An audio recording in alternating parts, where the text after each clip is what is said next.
Halo, saya Ayu Talestia Utami, guru mata pelajaran biologi kelas 10. Kali ini saya akan menjelaskan mengenai materi ruang lingkup biologi. Adapun yang menjadi submateri dalam ruang lingkup biologi terdiri atas pengertian dari biologi, cabang-cabang ilmu biologi, struktur organisasi kehidupan, serta metode ilmiah. Yang pertama yaitu pengertian biologi. Biologi berasal dari bahasa Yunani yang terdiri dari dua kata yaitu bios dan logos. Bios artinya hidup dan logos artinya ilmu. Jadi, secara sederhana, biologi dapat diartikan sebagai ilmu yang mempelajari tentang makhluk hidup.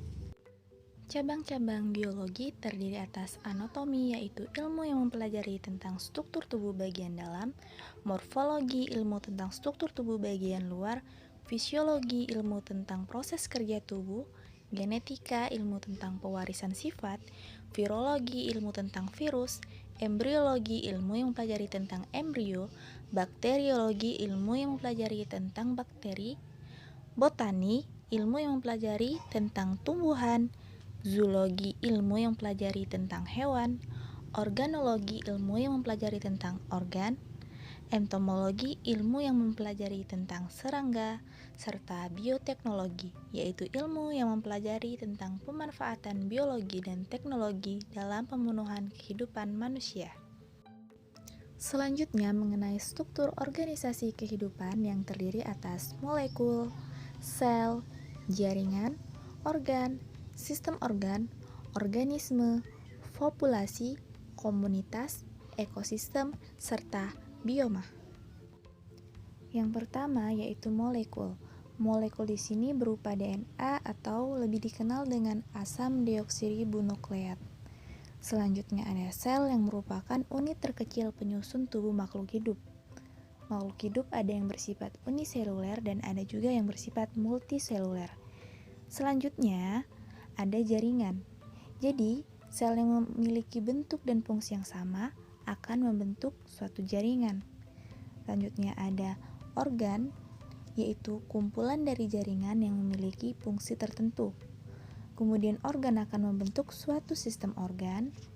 Sistem organ akan membentuk suatu organisme atau lebih dikenal dengan sebutan individu. Contohnya seekor kucing.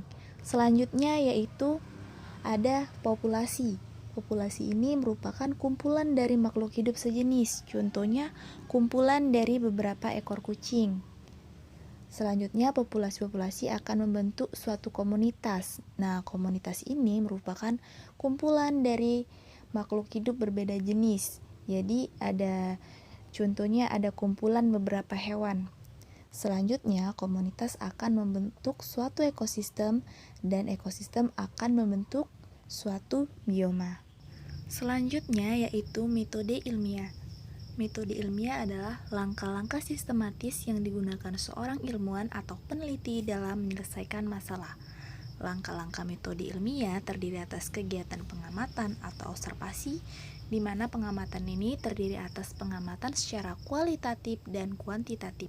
Pengamatan secara kualitatif dengan menggunakan alat indera tanpa mengacu pada satuan baku, contohnya pengamatan dengan menggunakan indera penglihatan. Selanjutnya yaitu pengamatan secara kuantitatif, artinya pengamatan dengan mengacu pada satuan baku. Setelah pengamatan, kegiatan selanjutnya yaitu merumuskan masalah yang ditandai dengan kegiatan membuat pertanyaan, yaitu yang harus mengacu pada 5W plus 1H. Selanjutnya, hipotesis atau membuat dugaan sementara, kemudian melakukan percobaan yang bertujuan untuk mendapatkan data sehingga pada akhirnya dapat menarik kesimpulan.